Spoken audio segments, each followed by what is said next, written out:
At minus 84 degrees Fahrenheit, the air doesn't just feel cold, it steals warmth from your skin like a pickpocket. Spit freezes before it hits the ground, metal burns like fire, and exposed skin?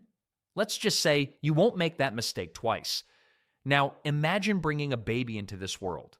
No heated hospital rooms, no electric blankets, just a mother, a baby, and an unbreakable tradition of survival. Raising kids here isn't about comfort, it's about outsmarting nature at every turn. And yet, despite the brutal cold, Inuit children grow up warm, loved, and tougher than most adults. Welcome to the coldest nursery on Earth. You know those parenting books that tell you to keep your baby's room at a cozy 68 degrees Fahrenheit? Well, try telling that to an Inuit mom who's dealing with temperatures that make your freezer look like a beach in Hawaii. At negative 84 degrees Fahrenheit, your breath freezes before it hits the ground, metal can stick to your tongue, and baby-proofing takes on a whole new meaning. Here's the thing about raising kids in the Arctic. There's no such thing as indoor weather, that cute little mobile above the crib. In Inuit homes, it might be replaced by drying mittens because when you're dealing with temperatures that could freeze a polar bear's nose, every bit of warmth counts. And forget those adorable onesies with clever sayings like Daddy's Little Tax Deduction, Inuit babies rock sealskin and caribou fur, nature's own premium insulation. I once heard about an Inuit grandmother who scoffed at modern parenting gear. "You Southerners," she said, "wrap your babies in cotton and worry about them catching a cold. We wrap ours in fur and teach them to respect the cold." That's not just sage advice. It's survival 101 in a place where frostbite isn't just a winter inconvenience, it's a daily dance partner. Fun fact, Inuit babies actually have higher brown fat levels than babies born in warmer climates. This special type of fat, which scientists call good fat, helps them generate heat like tiny human furnaces. Mother Nature clearly didn't skip leg day when designing Arctic babies. While we're down here debating whether our babies should sleep with or without socks, Inuit parents are mastering the art of keeping their little ones warm in temperatures that would make a penguin reach for an extra layer. Their secret weapon isn't some fancy high-tech gear, it's generations of knowledge passed down about survival in one of Earth's most unforgiving environments. But you wouldn't believe what Inuit parents use instead of disposable diapers. Actually, let me tell you about that next, because it's both brilliant and slightly terrifying. While parents worldwide debate between Pampers and Huggies, Inuit parents have been rocking the most eco-friendly diaper system for thousands of years. Their secret weapon? Caribou moss and sealskin. I know what you're thinking. Moss? Like the stuff growing on rocks? Yep, that exact stuff. And before you wrinkle your nose, let me tell you why it's actually genius. First off, caribou moss isn't actually moss. It's a type of lichen that's naturally antibacterial and can absorb about as much liquid as those super absorbent disposable diapers, nature's very own Pampers, if you will. But here's where it gets really interesting. This stuff can absorb up to 3 times its weight in water while staying relatively dry to the touch. That's better than some of those premium diapers that cost more than my coffee addiction. The lichen also has natural antimicrobial properties that help prevent diaper rash, something modern diaper companies spend millions trying to achieve with fancy chemicals. The sealskin part is where things get really sophisticated. Inuit parents wrap their babies in what's essentially a fur onesie with the moss tucked inside. The seal fur is waterproof on the outside, but soft on the inside, like nature's Gore-Tex. And get this, the whole setup works with the baby's body heat to create a cozy little microclimate. It's like a tiny portable sauna, minus the awkward small talk with strangers and towels. The engineering behind this traditional system is mind-blowing when you break it down. The outer sealskin layer is carefully treated and prepared to maintain its waterproof properties while remaining flexible enough for a wiggly baby. The fur is arranged so that any moisture that does get through is wicked away from the baby's skin. Exactly what those expensive modern diapers advertise as their breakthrough technology. Meanwhile, Inuit parents have been doing this since before we figured out how to make wheels round. But wait, there's more. The real kicker is how this traditional diapering system actually helps with early potty training. When babies wear these moss and sealskin combos, they can actually feel when they're wet, unlike with modern diapers that wick moisture away so effectively that kids sometimes don't even notice they've gone. This natural feedback system means most Inuit kids are potty trained way earlier than their disposable diaper-wearing counterparts. Some studies suggest as early as age 1, which is practically unheard of in most Western countries. Here's a statistic for you. The average American baby goes through about 7,000 diapers before potty training. That's enough diapers to build a wall taller than the Empire State Building, and they'll all be sitting in a landfill somewhere for the next 500 years. Meanwhile, Inuit babies are out here using biodegradable materials that return to the earth faster than I can lose my car keys in my own house. The environmental impact is staggering. One baby using disposable diapers will contribute about 2 tons of waste to landfills before they're potty trained. But let's be real, this system isn't without its challenges. Changing a diaper at negative 84 degrees Fahrenheit requires the speed of a NASCAR pit crew and the precision of a surgeon.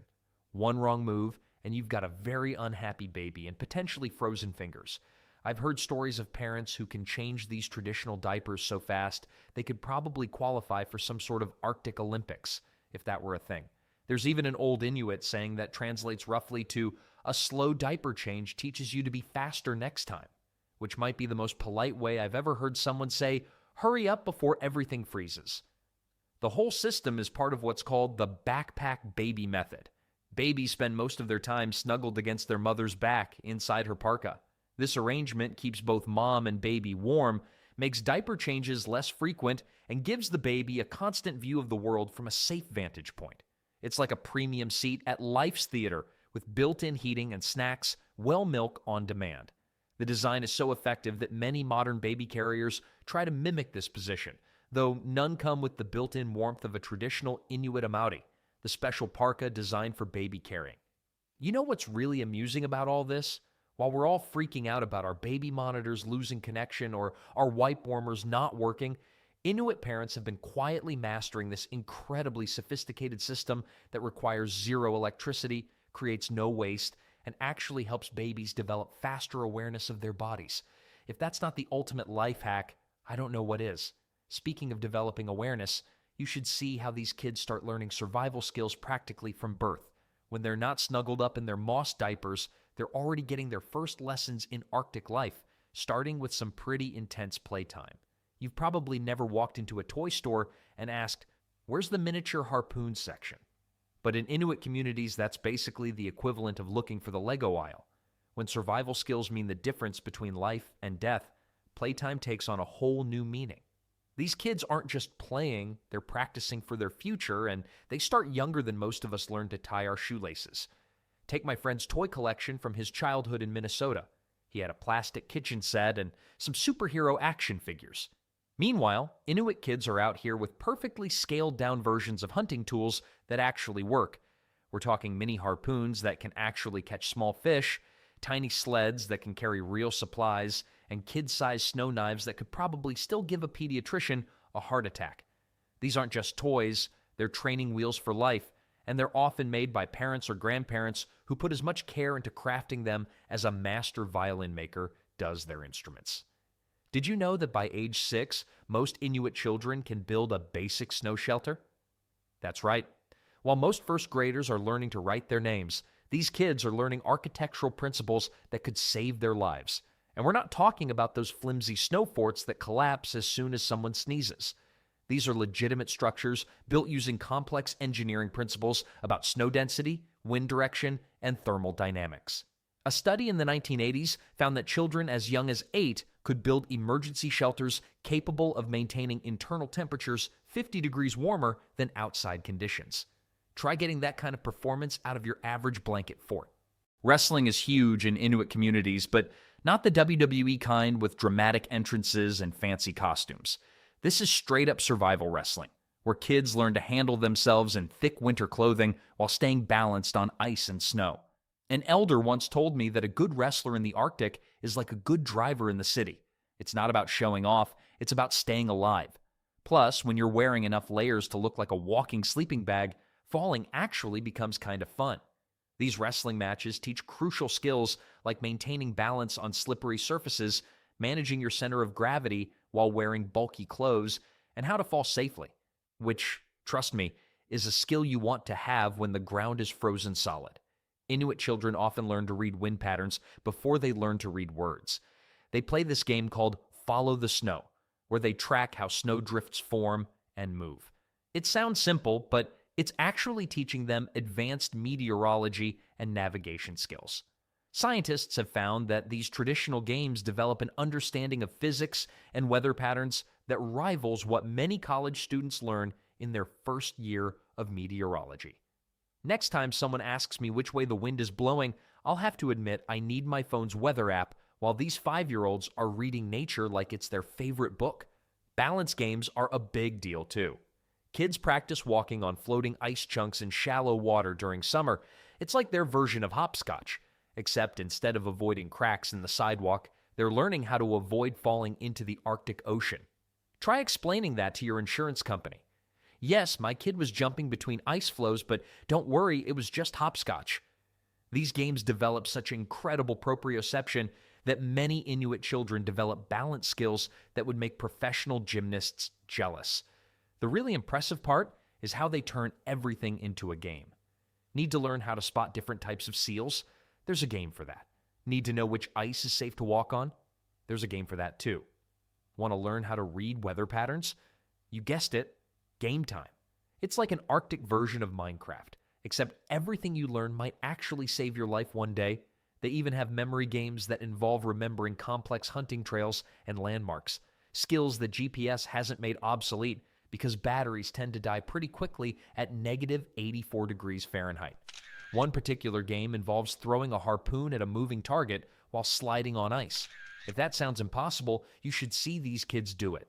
They make it look as easy as playing catch in the backyard. Meanwhile, I still occasionally miss my mouth with a fork when I'm really tired. The coordination these games develop is absolutely insane. We're talking Olympic-level skills before they hit their teens. Research has shown that these traditional games develop neural pathways for complex motor skills at a rate about 3 times faster than conventional Western sports training. But it's not all serious survival training. These kids know how to have pure, simple fun, too.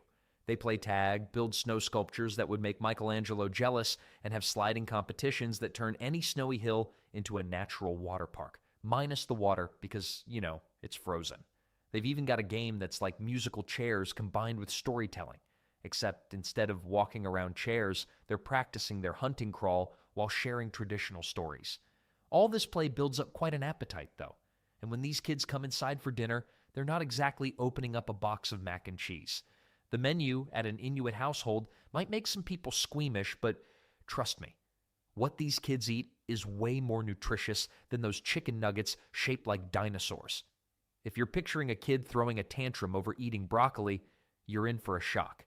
These kids eat things that would make most food critics nervous. Raw seal liver, that's basically their version of a power bar. Frozen fish, better than a popsicle. Whale skin, move over, fruit roll-ups. The most fascinating part isn't just the what, it's the complete absence of the word yucky from their vocabulary. The best thing about Inuit children's eating habits isn't just what they eat, it's how early they start. While parents in other parts of the world are carefully pureeing organic carrots, Inuit mothers are letting their babies suck on strips of raw seal meat. Before you call child services, here's the science. Raw meat in the Arctic isn't the bacterial playground it would be in warmer climates. The extreme cold acts as nature's freezer, and traditional hunting and preparation methods have been perfected over thousands of years. In fact, studies have shown that the bacterial count in freshly caught Arctic meat is lower than what you'd find in most supermarket cuts. A chunk of raw seal liver contains more vitamin C than an orange. I know, right? While the rest of us were chugging orange juice to avoid scurvy, Inuit people figured out you could get your daily vitamins from fresh organ meat. A single serving of seal liver provides about 180% of your daily vitamin C needs, plus enough iron to make Popeye's spinach look like amateur hour. Traditional Inuit diets can provide up to 400% more iron than the average Western diet. No supplements required. The nutritional density of traditional Inuit foods is off the charts. Take muktuk. That's whale skin and blubber. It sounds about as appetizing as chewing on a tire, but it's packed with vitamin D. Crucial when you live somewhere the sun takes extended vacations, omega-3 fatty acids, and enough calories to keep you warm when it's cold enough to freeze your eyelashes together. 1 square inch of muktuk contains more omega-3s than a whole bottle of those fish oil supplements your doctor keeps nagging you about. Scientists have found that a single serving of muktuk provides enough vitamin D to last a week, even during the dark Arctic winter. Food preservation takes on a whole new meaning when your freezer is, well, everywhere. Inuit families have perfected the art of aging meat in a way that would make any high-end steakhouse jealous. They bury seal meat in the permafrost, letting it ferment slightly. It's like dry aging a steak, except the Arctic does all the work. Kids grow up learning exactly how long to age different meats, which parts of which animals are best eaten raw, and how to tell if something's actually gone bad versus just smelling strong enough to wake up a hibernating bear.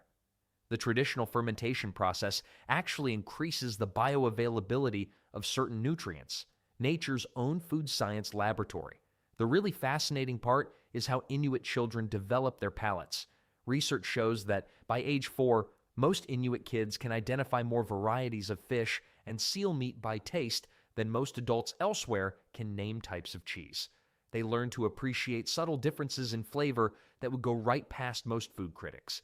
It's like having a wine taster's palate, except instead of detecting notes of oak and cherry, they're identifying which fjord a seal came from based on its diet. A study in the 1990s found that Inuit children could distinguish between up to 30 different types of meat and fish just by taste and texture alone.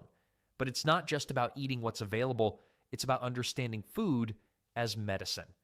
Inuit parents teach their kids which foods will warm them up fastest. Seal blood soup. Don't knock it till you've tried it at negative 84 degrees Fahrenheit, which parts of animals will give them the most energy for hunting, caribou marrow, nature's energy drink, and which foods will help them see better in the dark fish eyes. Yes, really, they're packed with vitamin A. This traditional food knowledge has been validated by modern science, with researchers discovering that many of these foods contain exactly the right nutrients for Arctic survival. The waste not, want not philosophy takes on a whole new meaning here. Every part of every animal has a purpose, and kids learn this from day one. That seal flipper that looks like it belongs in the trash, it's actually a delicacy that's packed with collagen, better than any overpriced beauty supplement. Those fish eggs that most people would throw away, they contain more brain-boosting DHA than a semester's worth of college student study aids. Recent studies have shown that traditional Inuit practices of using every part of the animal actually results in a more complete nutritional profile than modern Western diets. Modern nutritionists are just catching up to what Inuit parents have known forever. Their traditional diet is basically a masterclass in human nutrition. Studies have shown that populations following traditional Inuit diets have remarkably low rates of heart disease and superior cardiovascular health, despite eating what sounds like a cardiologist's nightmare. It turns out that raw meat and blubber, when eaten as part of the traditional diet, actually helps prevent the very diseases it's supposed to cause. Research has found that the traditional Inuit diet contains a perfect balance of omega-3 to omega-6 fatty acids, something most modern diets struggle to achieve. These eating habits might sound extreme, but they're perfectly matched to the environment. Just ask any Inuit kid to demonstrate their first steps, if they can walk at all, that is, because learning to navigate on 2 feet in the Arctic brings its own unique challenges. Most parenting books tell you babies should crawl before they walk. In the Arctic? Not a chance. Crawling on ice at negative 84 degrees Fahrenheit is about as smart as licking a metal pole in winter, which, by the way, some kid always tries at least once, no matter where in the world they live. But in the Arctic, getting those first steps right isn't just about reaching developmental milestones, it's about survival. One wrong step, and you might find yourself doing an impromptu ice skating routine without the style points. Inuit babies often skip the crawling phase entirely. When the ground is cold enough to freeze your coffee before you can drink it, putting your hands down is just asking for trouble. Instead, these tiny humans master what scientists call assisted bipedalism, or what I like to call the tiny drunk penguin walk, much earlier than babies in warmer climates. Research shows that Inuit infants typically start walking around 9 months old, compared to the global average of 12 months. That's a full season earlier, and in the Arctic, every season counts. Studies have found that this early walking adaptation has actually led to subtle anatomical differences. Inuit babies tend to develop stronger hip flexors and more robust ankle joints by their first birthday. The footwear situation alone deserves its own chapter in the parenting books. Those cute little baby shoes from the department store, they'd last about 5 minutes here. Inuit babies wear carefully crafted boots made from seal skin and caribou fur, designed with more engineering principles than most cars. The soles are textured for grip, the tops are waterproof, and there's a special layer of insulation that would make NASA jealous. A single pair takes about 15 hours to make by hand, and they're so effective that modern winter boot companies are still trying to replicate their design. The traditional boot-making process involves 7 different types of stitches, each serving a specific purpose for mobility and warmth. Inuit babies develop stronger ankle muscles than their southern counterparts by the time they're toddlers. A study in the early 2000s found that their balance control at 18 months matches that of a typical 3-year-old living in warmer climates. It's like they're born with built-in stability control. My physical therapist would probably say it's because of the constant micro-adjustments needed to walk on ice and snow, but I prefer to think they're just showing off. The same study found that these children develop an almost sixth sense for detecting changes in terrain texture. They can feel a slight change in snow density through their boots that most adults wouldn't notice while barefoot. The learning process itself is fascinating. While most parents child-proof their homes by covering electrical outlets and putting locks on cabinets, Inuit parents create what I can only describe as a mini Arctic obstacle course inside their homes. They'll intentionally leave different textures and surfaces for their babies to practice on, from slippery sealskin rugs to grippy caribou hide. It's like a baby ballet studio, except instead of learning pirouettes, these kids are learning how not to faceplant on ice. Each surface serves a specific training purpose. Sealskin teaches them about slippery conditions. Caribou hide helps develop grip strength, and textured ice teaches them about different types of frozen surfaces. Temperature management adds another layer of complexity. Babies learning to walk need to be warm enough to move freely, but not so bundled up that they look like that kid from A Christmas Story who can't put his arms down. Inuit parents have mastered the art of layering clothes in a way that allows movement while preventing frostbite. They use a technique called karitak, which roughly translates to the art of staying warm while moving. It involves strategic placement of fur layers that adjust to body heat and movement. Modern sportswear companies spend millions trying to develop what these parents have been doing for generations. The technique is so effective that it can maintain a comfortable body temperature even when the outside temperature drops below minus 60 degrees Fahrenheit. The don't fall in a hole training starts early too. Babies learn to recognize different types of snow and ice by sound and feel before they can even talk. They develop what scientists call proprioceptive awareness, basically knowing where your body is in space at an accelerated rate. By age 2, most Inuit toddlers can tell the difference between stable and unstable snow just by looking at it. Meanwhile, I still occasionally miss the last step on my stairs, and I've been using stairs for decades. Research has shown that this early development of spatial awareness has lasting effects.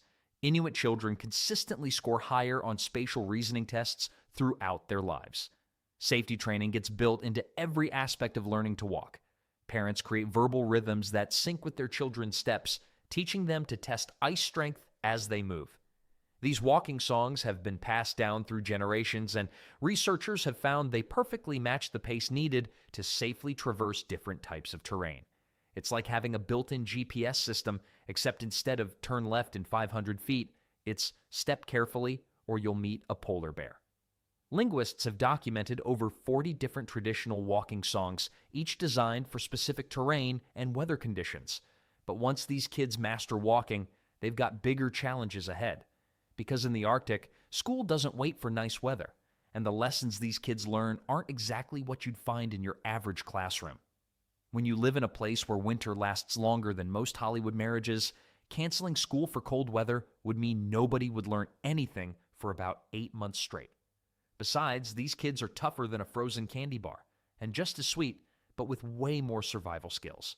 A 2020 study found that Inuit children spend an average of 1,800 hours per year in some form of educational activity. That's 20% more than the typical American school year. What does an Arctic classroom look like?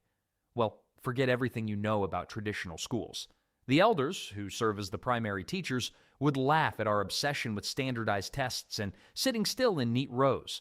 Their classroom is the tundra itself, and their textbooks. They're written in snowdrifts and animal tracks. A typical math lesson might involve calculating the thickness of ice needed to support different weights. Get that wrong, and you'll learn about temperature and buoyancy the hard way. Recent research shows that this hands-on approach results in a 92% retention rate for mathematical concepts, compared to just 73% in traditional classroom settings. The curriculum follows nature's schedule, not some administrator's calendar. During seal hunting season, kids learn biology by studying blubber thickness and migration patterns. One elder told me they can predict a seal's age just by looking at its whiskers. That's like being able to guess someone's birthday by looking at their eyebrows. A study in 2018 found that Inuit children as young as 8 can identify up to 40 different types of snow and ice conditions. Meanwhile, most of us still think yellow snow is the only variety we need to worry about.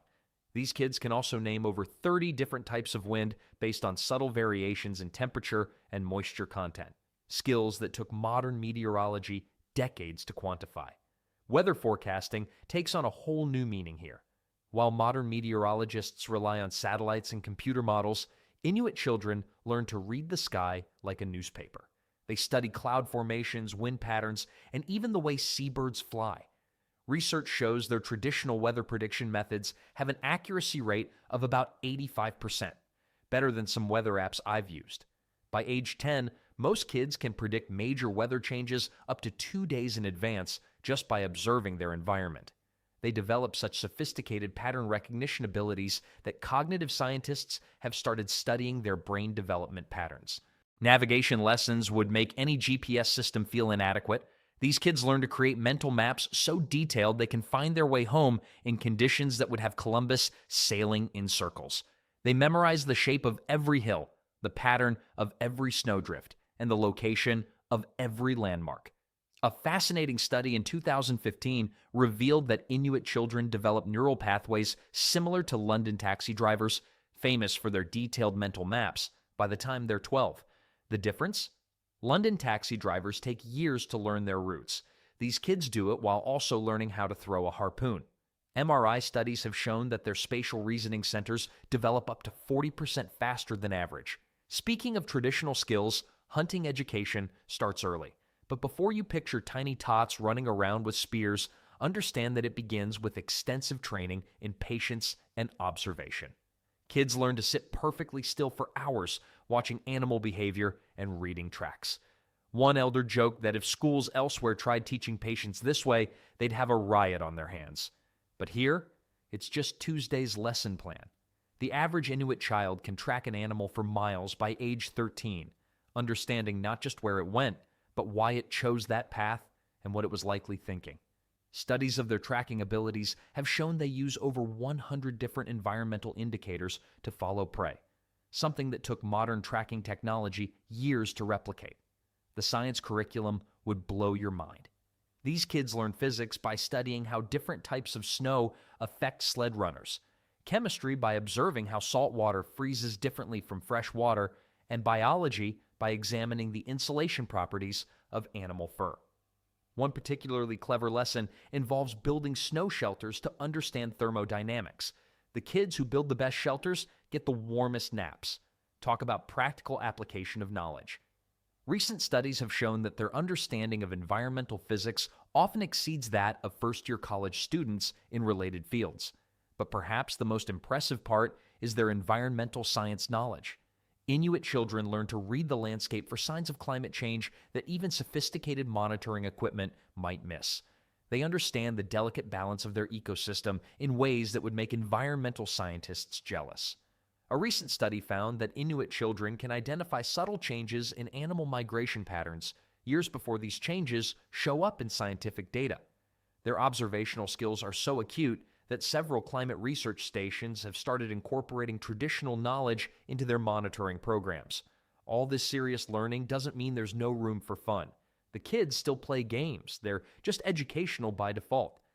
Take the string figure game, similar to Cat's Cradle, but way more complex. These intricate patterns teach geometry, help develop spatial reasoning, and tell traditional stories all at once. It's like a combination of mathematics, literature, and finger gymnastics. Cognitive researchers have found that these games develop neural pathways that enhance both mathematical ability and storytelling skills, a combination that modern education systems are still trying to figure out how to achieve. But school isn't just about learning facts and skills. There's also the matter of discipline, and in the Arctic, tough love takes on a whole new meaning. Stories about monsters under the bed? That's amateur hour compared to Inuit parenting tactics. These folks have turned storytelling into an Olympic-level sport of behavior modification. While parents elsewhere are debating timeouts versus positive reinforcement, Inuit parents have mastered the art of scaring kids straight, with a twist that would make any child psychologist's head spin. Traditional disciplinary methods here have been so effective that major universities are studying them to understand how they work. Take the legend of the Kalupiluk, a creature that lives under the ice and snatches children who wander too close to dangerous areas. Modern parents might call this traumatizing. Inuit parents? They call it effective survival training with a 99.9% success rate. A research study in 2019 found that children who grew up with these traditional cautionary tales showed significantly better risk assessment skills than their peers. Apparently, nothing teaches you to stay away from thin ice quite like the thought of a sub-zero boogeyman waiting to pull you under. The study also found that these children develop more sophisticated threat evaluation abilities by age 7 than most adults in urban environments. The fascinating part is how these scary stories actually work. Unlike the vague "because I said so" approach, each Inuit cautionary tale comes with a very specific lesson attached. Want kids to come inside before dark? There's a story about a creature that only hunts at twilight. Need them to wear their mittens? Enter the tale of the finger-stealing frost spirit. These aren't just random scary stories. They're carefully crafted psychological tools that have been refined over thousands of years. One anthropologist found over 200 distinct educational stories, each targeting a specific behavior or survival skill. Analysis of these stories revealed that they follow complex psychological principles that modern behavioral therapy is only now beginning to understand. But it's really interesting when Inuit parents rarely raise their voices. A study conducted over 5 years found that shouting at children was observed in less than 1% of parent-child interactions. My Italian mother would find this statistically impossible. Instead, they use a combination of storytelling, humor, and what psychologists now call natural consequences education. When a kid acts up, they don't get a lecture. They get a story about someone who acted the same way and had to deal with some very chilly results. This approach has been shown to develop stronger cause and effect reasoning in children by age 4. Cold temperatures create their own unique discipline challenges. Try putting a kid in timeout when the only safe place is inside a shared living space. Instead, Inuit parents have developed what researchers call collaborative consequence management. Sounds fancy, right? It basically means the whole community helps teach kids about cause and effect. If little Aklak refuses to wear his sealskin mittens, everyone knows not to help warm his hands up later. It's not punishment, it's a live demonstration of why we wear mittens when it's minus 84 degrees Fahrenheit outside. Studies show this community-based approach results in faster behavior modification than traditional Western disciplinary methods. The results speak for themselves. Studies have shown that Inuit children develop advanced emotional regulation skills by age 6. That's about 2 years earlier than the global average. They learn to control their anger because tantrums are literally dangerous when it's that cold. Manage fear because panic can kill you faster than any predator. And develop patience because sometimes you have to wait hours for a seal to surface through its breathing hole. Brain scans of Inuit children have revealed enhanced development in areas associated with emotional control and risk assessment. Let me give you a statistic. In a 2021 study of Arctic communities, researchers found that serious childhood accidents were 60% less common compared to similar age children in urban environments, despite living in one of the world's most dangerous climates. The secret? Those scary stories actually work better than child-proof locks and rubber corner guards. When a kid truly believes that a spirit might steal their breath if they run too far from home, they tend to stay within the safe zone. The study also found that children raised with these traditional methods showed 40% better spatial awareness and danger recognition skills. Community plays a huge role in discipline, too. Unlike the "it takes a village" saying that's become more of a bumper sticker than a practice elsewhere, Inuit communities actually live it. Every adult is responsible for every child's safety and behavior. A kid acting up? Any elder can step in with a story about the time their cousin's friend's uncle didn't listen and ended up having to wrestle a polar bear. Okay, maybe not that extreme, but you get the idea. Research has shown that this communal approach to discipline results in stronger social bonds and better behavioral outcomes than nuclear family-only disciplinary systems. It's also clever how they handle stubbornness. Instead of getting into power struggles, Inuit parents often use what they call making the bad choice ridiculous. A child refuses to come inside. Rather than arguing, a parent might start acting out an exaggerated scene about how lovely it would be to become a human popsicle. It's like reverse psychology wrapped in a comedy show, served with a side-of-life lesson. Psychological studies have found that this humor-based approach reduces confrontational behavior by up to 70% compared to traditional disciplinary methods. All this discipline and education leads up to one major milestone, the transition from childhood to adulthood. And let me tell you, it makes getting your driver's license look like a walk in the park. Forget about cap and gown ceremonies or getting your first car. In the Arctic, becoming an adult involves challenges that would make a Navy SEAL think twice. While teenagers elsewhere are stressing about prom dates and college applications, young Inuit are preparing for tests that literally determine if they'll survive on their own. No pressure, kids. The traditional path to adulthood varies between communities, but one thing remains constant. You have to prove you can handle yourself in conditions that would make most survival show hosts call for an emergency evacuation. Research shows that by age 14, the average Inuit teenager has already mastered skills that would earn them multiple PhDs in survival studies, if such a degree existed. They can read weather patterns with 82% accuracy, track animals across miles of featureless snow, and build emergency shelters faster than most people can pitch a summer camping tent.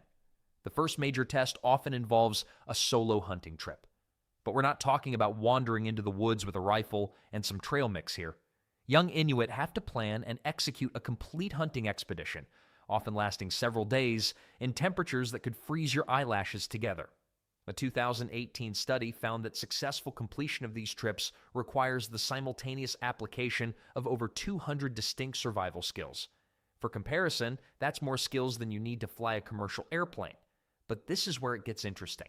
The success rate for these coming-of-age challenges is remarkably high, hovering around 95%. You might think that's because they're going easy on the kids, but you'd be wrong. Anthropologists have documented that the requirements haven't changed much in centuries. The young people are just that well prepared. By the time they face their final tests, they've accumulated about 15,000 hours of practical experience. That's like getting a master's degree in Arctic survival while most kids are still learning algebra. The hunting test isn't just about catching something, it's about doing everything right. You have to read the weather because a surprise storm means you're now in a survival situation. Navigate without any modern technology, GPS doesn't work well near the poles anyway, and manage your resources perfectly. One elder told researchers, if you bring back a seal but lose your mittens, you've failed. A successful hunter comes back with their prey and all their fingers. But here's the part that really blows my mind. These teenagers have to demonstrate what scientists call environmental mastery, basically proving they can read the Arctic like a book. They need to identify dozens of different types of snow and ice, understand wind patterns, and predict animal behavior. A recent study found that successful candidates can distinguish between over 40 different snow conditions by sound alone. Meanwhile, I still can't tell if my milk has gone bad without the sniff test. The really remarkable aspect is how they handle emergencies during these trials. Every young person is taught the rule of 3-3-3. You have 3 seconds to react to immediate danger, 3 minutes to get your breathing under control, and 3 hours to solve any major problems. This rule has proven so effective that several international survival schools have started incorporating it into their training. According to recent research, Inuit teenagers show stress responses similar to experienced emergency responders during crisis situations. Their heart rates actually go down when problems arise, allowing for clearer thinking. The psychological challenges are just as intense as the physical ones.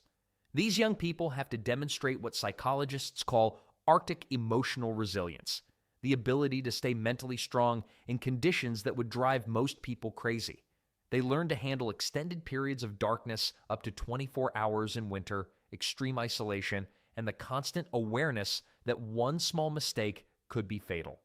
Studies have shown that teenagers who complete these trials develop neural pathways similar to Buddhist monks in terms of stress management and emotional control. Navigation skills take center stage during many of these tests. Young Inuit have to prove they can find their way home from anywhere in their territory, which often covers hundreds of square miles. They don't use maps or compasses. Instead, they read subtle signs in the environment. One fascinating study revealed that successful candidates could detect changes in snow patterns from up to half a mile away, allowing them to navigate by reading the wind's effect on the landscape. It's like having a built-in GPS system, except it works when all your fancy electronics have frozen solid. The final challenge often involves what's called complete environmental integration, proving you can not just survive, but thrive in the Arctic environment. This means building shelters that can withstand polar winds, finding food in seemingly barren landscapes, and maintaining your equipment in conditions that would destroy most modern gear. A recent analysis found that these shelters, built by teenagers, mind you, could maintain internal temperatures up to 60 degrees warmer than the outside air, better than some modern camping gear. What's particularly fascinating is how these trials adapt to include modern knowledge while maintaining traditional wisdom. Today's young Inuit learn to blend ancient tracking techniques with an understanding of climate change's effects on animal behavior. They study traditional weather reading alongside modern meteorological principles. The result? They're better prepared than any previous generation to handle the Arctic's increasingly unpredictable conditions. Recent studies show that communities maintaining these traditional rites of passage have 70% better adaptation rates to climate change impacts than those who've abandoned them. The graduation rate, it's not about passing a test. It's about being absolutely, completely ready. As one elder put it, nature doesn't give partial credit. These young people train until they can perform every necessary skill perfectly, because in the Arctic, good enough isn't good enough to keep you alive. When they finally complete their trials, they've earned something far more valuable than any diploma: the proven ability to thrive in one of the most challenging environments on Earth. Surviving minus 84 degrees Fahrenheit isn't about luck. It's about knowing that cold doesn't forgive, weakness doesn't last, and survival isn't a solo game. Inuit children grow up learning that every lesson, every hardship, and every moment of discomfort is shaping them into people who can handle anything. There are no shortcuts, no participation trophies, just real skills, real strength, and real community. While the rest of the world debates parenting styles, Inuit parents do what they've always done: raise kids who don't just survive the cold, but own it. Because out here, childhood isn't easy, but it is unforgettable.